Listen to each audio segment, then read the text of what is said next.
না, আওয়ামী লীগের ক্ষতির চাইতে দেশের উপকার হয়েছে। বিকজ তিনি পালানোর মতো নন, তিনি পালানোর মতো নন এবং তিনি পালাতে চাননি। তিনি এরকম চরিত্রের মানুষ, জনগণ তাকে ওই গণভবনে পিটিয়ে তাকে মেরে ফেলবে, তারপর তিনি সেখান থেকে যেতেন না। যারা ওখানে ছিলেন তাদের খবরের মাধ্যমে আমরা জানতে পেরেছি যে তিনি একেবারে সরাসরি তার এসএসএফের মাধ্যমে তিনি ফাইট করতে রাজি ছিলেন এবং ওখানে সেনা প্রধানকে এসএসএফের মাধ্যমে গুলি করে মারার ব্যাপারে তিনি সিদ্ধান্ত নিয়েছিলেন। পরবর্তীতে এসএসএফের মানে যারা ওখানে গেছিলেন কর্তা ব্যক্তিরা, তারা বোঝানোর জন্য তারা শেখ রেহানার সহযোগিতা নেয় এবং শেখ রেহানার কথাও তিনি শুনেন নাই। তিনি জিদ করছিলেন যে আমি থাকবো, যা হয় হবে। এরপরে যখন জয় পুরো বিষয়টি হ্যান্ডেল করেন এবং তিনি যখন বুঝান যে আপনি এখানে যদি থাকেন দেশের মানুষের ক্ষতি হবে, আরও হতাহত বাড়বে এবং এই গণভবনে আপনাকে যদি এইভাবে করে এবং ঘটনা যাই হোক না কেন আওয়ামী লীগ সবার ক্ষতি হবে। ফলে সেই জয়ের কথা সে কনভিন্স হয়ে তিনি কিন্তু গেছেন। এটা হলো বাস্তবতা। কিন্তু তিনি একেবারে সঙ্গে সঙ্গে ভয় পেয়ে চলে গেছেন, এটা একেবারেই অসম্ভব একটা বিষয়। যারা ওই ঘটনার সাথে জড়িত, সেনাপ্রধান ছিলেন, পুলিশ প্রধান ছিলেন, 3 বাহিনী প্রধান ছিলেন, এসএসএফের যারা লোক ছিলেন ওখানে, শেষ মুহূর্তে তার সাথে তার সহকারী ছিলেন নাজমা আক্তার এমপি ছিলেন, মতিয়া চৌধুরী ছিলেন, আরাফাত ছিলেন, ওই যে যাকে বলে মোহাম্মদ আরাফাত তথ্য প্রতিমন্ত্রী ছিল, হেলিকপ্টারে উঠানো পর্যন্ত তারা ছিলেন ওখানে, অনেক সরকারি তার পার্সোনাল যারা স্টাফ ছিলেন তারা ছিলেন। তো কাজেই এগুলো তো ইতিহাস, তারা এই জিনিসগুলো গোপন রাখতে পারবে না। আমরা খালি বললাম যে শেখ হাসিনা বলছে পালাবো না পালাবো না, এখন সে পালিয়ে গেল, ইটস নট দ্য ট্রু। তাকে প্রথমত বাধ্য করার চেষ্টা করা হয়েছে, তিনি অবাধ্য হয়েছেন, বলে মরে যাব কিন্তু পালাবো না। পরবর্তীতে তার পরিবারের যারা লোকজন আছে তারা তাকে কনভিন্স করেছে যে এই সময়টাতে আপনার এখান থেকে সরে যাওয়াটা বুদ্ধিমানের কাজ। আচ্ছা, কিন্তু তিনি যখন দেশ ত্যাগ করলেন, আমি যেভাবে বলি পালিয়ে যাওয়া, দেশ ত্যাগ করা, পরবর্তীতে জয়ের বক্তব্যে আসছে রাজনীতি করবে না, পরপর 4 দিনে 4 রকমের মানে স্ববিরোধী বক্তব্য। না, এটা স্ববিরোধী বক্তব্য না, এটাই বাস্তবতা। এটা বাস্তবতা হলো এটা ভালো দিক, জয়ের ভালো দিক। প্রথম ভালো দিক, তিনি খুব অনেস্টলি যেটা বলেছেন যে আমি প্রথমে হতাশাগ্রস্ত ছিলাম, বিক্ষুব্ধ ছিলাম, সেন্টিমেন্টাল ছিলাম। তো বোকা মানুষরা করে কি, একটা কথা বলে ওইটার উপরে স্থির থাকে, কিন্তু পরবর্তীতে অবস্থার দৃষ্টি তিনি সিদ্ধান্ত পরিবর্তন করেছেন। তো এই যে 4-5 বার যিনি 4-5 বার কথাবার্তা বলেছেন, ইট মিনস যে সময়ের প্রয়োজনে, রাজনীতির প্রয়োজনে তিনি নেগোশিয়েট করতে রাজি, সিদ্ধান্ত পরিবর্তন করতে রাজি। এটা রাজনীতির জন্য খুবই উপকারী। এই জয়ের যে এরকম যদি পরিবর্তন যদি শেখ হাসিনার মধ্যেও থাকতো তাহলে আওয়ামী লীগের এই পতন হয় না।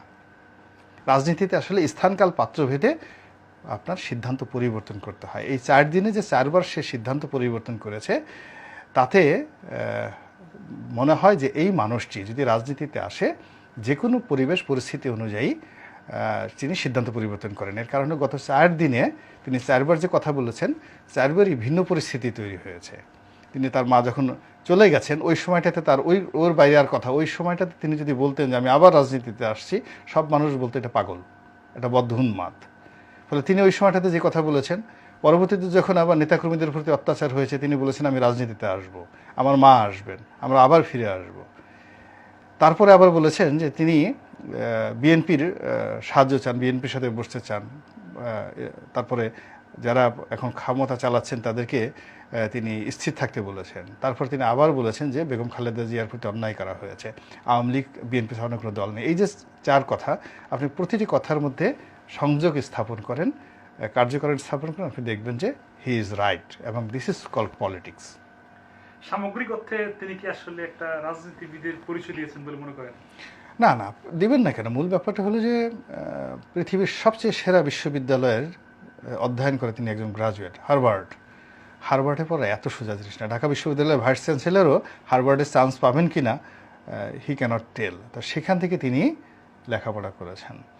তার আইকিউ লেভেল হলো অ্যাবভ 9-9-এর উপরে তার আইকিউ লেভেল।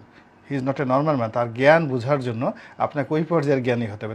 আপনাদের দৃষ্টিতে আমরা যারা বুঝি না, আমরা তাকে কেউ পাগল বলি, কেউ অটিস্টিক বলি।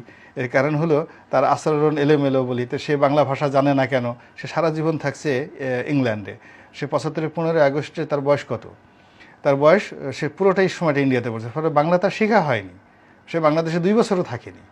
ফলে যখনই বাংলা বলি সে সেটা ইংরেজিতে অনুবাদ করে গ্রহণ করে দেন, আবার বাংলাতে তার মস্তিষ্ক অনুবাদ করে আবার সেটা আমাদের কাছে বলতে যায়, ফলে তার বাংলাটা ভালো হয় না। কিন্তু বুঝতে হবে যে তার শরীরে যে জিন, জেনেটিক, তার যে ইঞ্জিনিয়ারিং, তার বডি কনস্ট্রাকশন, এটা কি? এটা বাংলাদেশের সেরা পরমাণু বিজ্ঞানী ডক্টর ওয়াজেদের রক্ত তার শরীরে। তো এই যে জেনেটিক ইঞ্জিনিয়ারিংয়ে তার বাবার আইকিউ অ্যাবভ 9, এবং তাকেও সবাই পাগল বলতো। আপনি যত জ্ঞানী লোক দেখেন, এই যে সলিমুল্লাহ খান দেখেন, কাছে গিয়ে দেখেন আপনার কাছে মনে হবে পাগল, হুমায়ুন আজাদ মনে হবে পাগল। আপনি ডক্টর আহমেদ শরীফ ছিলেন, বাংলাদেশের যত বিখ্যাত লোক দেখেন যাদের ব্রেইনের লেভেল অ্যাবভ 9, তাদেরকে আপনার কাছে পাগল মনে হবে। তো এখন জয় তো সাধারণ মানে 10 বার ফেল করা কোনো ছাত্র না, ক লিখতে কলম ভাঙা কোনো মানুষ না। তিনি একজন পৃথিবীর সবচেয়ে সেরা বিশ্ববিদ্যালয়ে পড়াশোনা করা অন্যরকম মেধাবী একজন মানুষ। কিন্তু আমরা বাংলাদেশের প্রেক্ষাপটে যারা ঢাকা কলেজ থেকে পড়েছি, ঢাকা ইউনিভার্সিটিতে পড়েছি, আমরা এই দেশের অবস্থায় থেকে জয়েরকে মূল্যায়ন করার মতো অবস্থা আমাদের নেই।